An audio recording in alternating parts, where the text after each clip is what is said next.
As you may have guessed from my last story time, my dad is amongst my favorite people. Very high up. All the way at the tippy top. So, let's talk about that. As I said, he's retired military. He loves the Dallas Cowboys and cute little babies that he can dote on, and his favorite pastimes are playing the Dead by Daylight game I got him for his birthday and antagonizing my mother. And I'm his favorite. Because he was military, I spent the first few years of my life on a military base in Japan. All the time, he would take me on what he called daddy-daughter dates, where we would go watch a movie together and then grab fast food for dinner afterwards. My favorite song back then was the national anthem because they would play it before every film. This is absolutely where I acquired my taste for movies. This 3-year-old is off watching X-Men. We moved back to the US when I was 5, so my baby brother would be born in the States. And let me just say that baby Greg was the cutest damn thing. Little chubby-cheeked blonde dork with a bowl cut. It was adorable. Almost enough to make up for the fact that I wanted a little sister and got cheated. Mom. While we were in the States, my dad got deployed to Afghanistan a few times. For like 6 months at a time, he'd be halfway across the world and missing out on us growing up. I can't imagine how hard that was on him. Before he left, we would make each other Build-A-Bears with our voices on them to listen to when we missed each other, and he recorded videos of him reading books for us to listen to before we went to bed. And every time he came home, he'd get the biggest smile on his face when we came barreling towards him. Because I was so young, I didn't really know what being deployed meant for him, but he was an engineer, not any sort of fighter. He supervised construction projects like rebuilding schools that had been destroyed for kids who lived there, and he'd have my mom send over shoes from the States to hand out to those same kids who didn't have any. But that didn't mean he didn't face dangers. My dad received an Impact Award for rushing to save civilians from a suicide bomber, and the person who nominated him directly credited him for saving numerous people's lives and limbs. When I was 5, I thought he just disappeared for a few months into a void and came back with mysterious permanent back problems that forced him to retire for no good reason. Now I know he was a hero to more people than just me. When he retired, he chose to stay in the military with a desk job to continue engineering. No more deployment, but we did get moved around still. We went from North Carolina to Japan to 2 places in California to Louisiana to Texas. And we still bonded over our movie dates everywhere we went. He's responsible for my love of Iron Man, and Terminator became my heart and soul, and the first 2 Alien movies and the one and only Predator movie that has ever existed, and there are no sequels, were really important to me. And we absolutely raged over how disappointing Prometheus had been. Note, I love Covenant so much, Prometheus has been totally forgiven. And you know what? Alien vs. Predator was my absolute favorite movie at the time. I thought it was such an amazing and innovative crossover. And rewatching it now, it's absolute garbage, but I still love it because positive association is a powerful beast! And you know what else again? I absolutely got jealous when he started taking Greg to movies without me. He took Greg to Thor 2, and I was petty, and as a result, I never saw it for myself. To this day, it is the only MCU movie I have not seen. At this point, my brother and I were both grown up enough to know that Greg was just like my mom and I was just like my dad. My dad and I both preferred to take time to ourselves to deal with our feelings, and we're quick-witted and dedicated to work, but he's a lot smarter than I am. I loved sitting in the car and asking about how something works and letting him explain all the ins and outs of government or mechanics or science or whatever I could get him to explain to me. He was also really good at driving.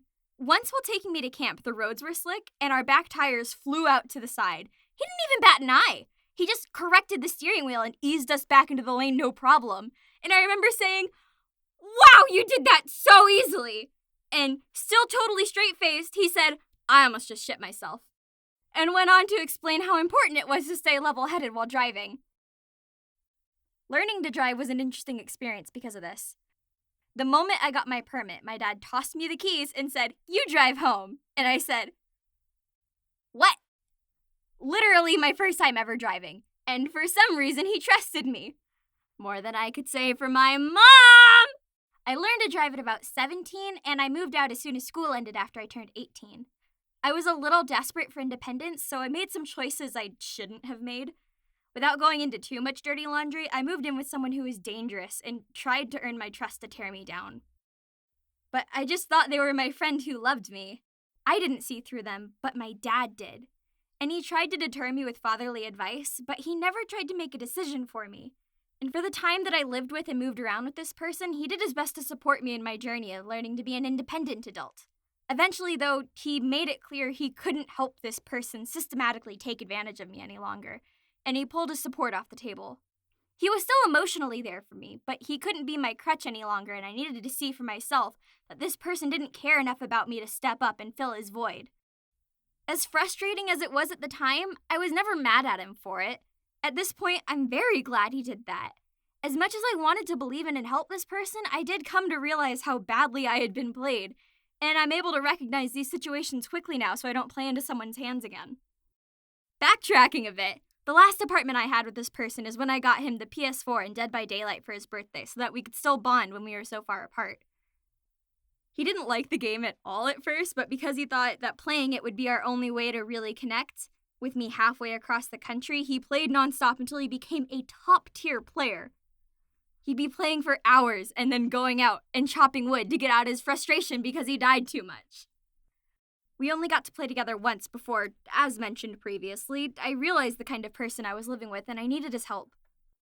I was working myself to the bone for so long to take care of everything because I thought I was giving this person some sort of relief in their life. But when I confronted them when I found sabotage, they just up and ran out on me. It took me a few days of being alone before I felt like I could call my parents and explain myself. A few days of being afraid to tell them that I fucked up and get lectured on listening. But the lecture didn't happen. He didn't hesitate at all. He just bought a plane ticket to fly up and move me back home. I had to wait a few more days before the quickest flight he was able to get at the moment, but right before his flight, my mom texted me a picture of him standing right outside the airport with the same big smile he had when he'd come back home from deployment, because he was so excited to bring me back. Nothing could ever compare to that moment of me realizing the true extent of unconditional love. If they had said she didn't want to listen to us so she can deal with her choices and left me to deal with the situation myself, I wouldn't have blamed them one bit. They dropped everything to make sure that I was safe and to help me recover and just be happy again. I don't regret anything about that situation. The roommate was a hard lesson to learn, and I hate that they played me for a fool for so long. But it really put into perspective how I was so lucky to have the friends and family that I do, and how much I wanted to make everything up to them. When his flight landed, we packed everything that we could fit into my car, which had no AC and is absolutely tiny. And I had to leave a lot behind, including my entire closet. I almost forgot to pack every single sketchbook I had ever filled and had packed into a box on their own, and the car was too full for another box. So, though I was devastated, I was fully prepared to leave all my personal art history behind. My dad was the one who insisted that it had to come with, and unpacked the box and found a place to stash each and every one of them individually. I didn't know how much he respected my art until that, and yet again I got really emotional about my family. We drove for 3 nights to get home, through the desert, with no air conditioning. He went through hell for me. There were a lot of tears when I got back, mostly from my mom. They set up the guest room to be my new bedroom since my old bedroom was occupied by the new foreign exchange student, aka my replacement, aka my shorter sister, aka Nagomi. They actively encouraged me to stay and continue to work so that I could build my savings back up before moving out again, but they also just wanted to spend time with me. And while living dependently again hurt my pride a bit, I wasn't about to hurt everyone else by walking out again immediately. I've been home for about half a year now, and honestly, thank God, because about a month ago, he pulled me and Greg aside and told us that he had cancer. I had borrowed his car to go to the gym and absolutely destroyed the door while pulling out of the gas station. My mom kept saying, "You should go apologize when you calm down." And as much as I love my dad, that scary factor gets to me too, so I didn't want to get chewed out on top of beating myself up for the accident. The next day, he pulled me and Greg into his room and closed the door, and I was bracing myself to be absolutely murdered. But he calmly explained that he needed us to figure out how to do things on our own because he had esophageal cancer. It had already spread to his liver, so it was stage 4. They'd waited about a month before telling us, and he explained to us that the doctor gave him 2 or 3 years with a chance of making it to 5, but he needed us to step up and support our mom and each other.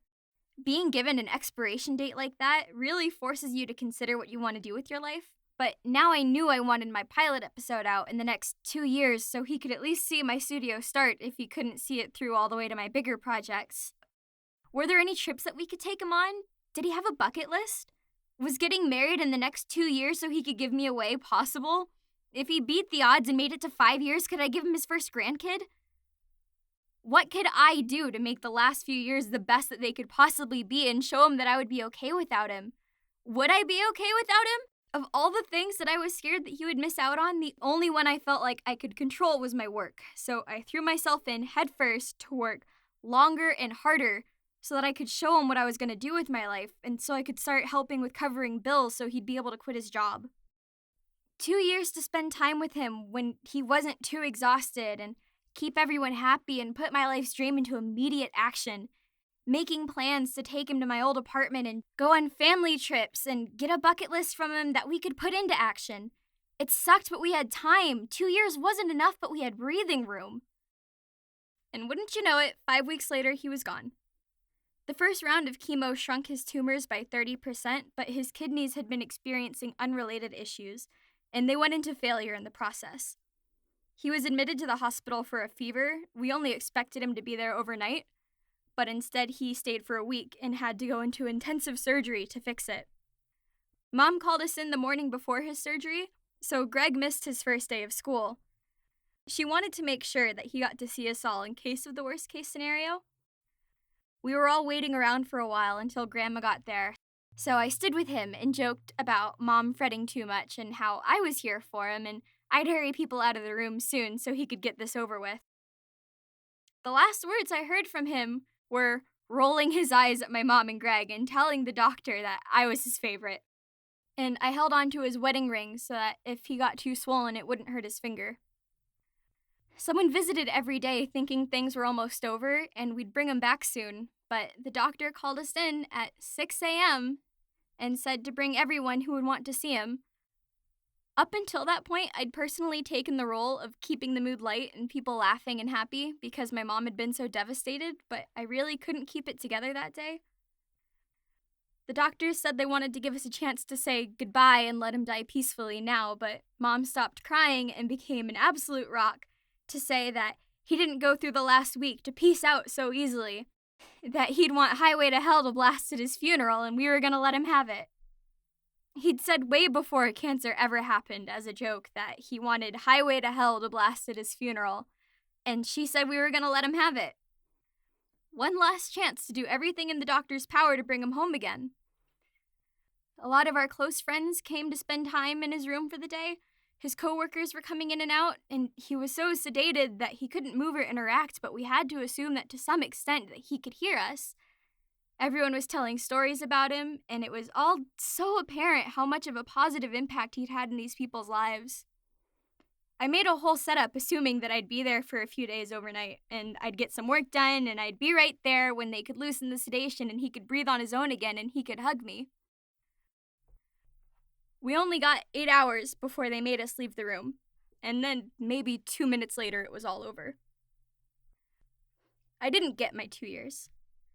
My dad's never going to see my studio officially launch in person, or walk me down the aisle, or spoil his grandkids, and we never got to see the new Predator movie together like we wanted.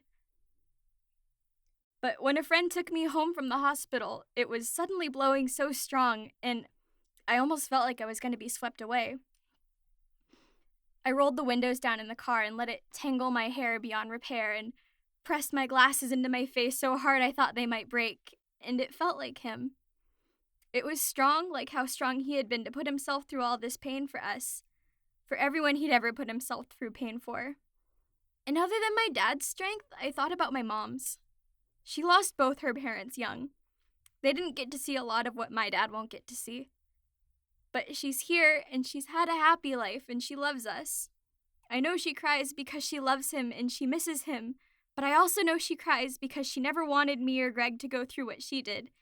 And I want her to know that even if I joked about Dad being my favorite, that I love you and I need you just as much. You say you would have taken his place in a heartbeat, but losing you instead of him wouldn't have saved me any heartache. I chose not to go back into his room to say goodbye to his body. I didn't want to see him that way. When I think of my dad, I think of the man who took me to the movies and made the craziest faces for Mario Kart icon pictures and laughing over it with his laugh that he always just threw himself into with such genuine, joyful abandon because he thinks he's so hilarious. He is. I think of when I was tiny and misbehaved to the point that my mom got mad and threw my favorite Wiggles cassette tape out the window, and my dad went out at night to scour the neighborhood streets before it just because it made me cry. I think about how, despite his intimidating demeanor, so many people like Nagomi got to know him like I did and loved him for being such a dad to everyone. I think about how he always did what he thought was best for everyone, from family members who maybe didn't deserve it to strangers in Afghanistan. I think about him calling me his angel brat baby, or I think about how he introduced himself to my friends with jokes that they thought were threats. I think about the picture of him coming to get me from LA.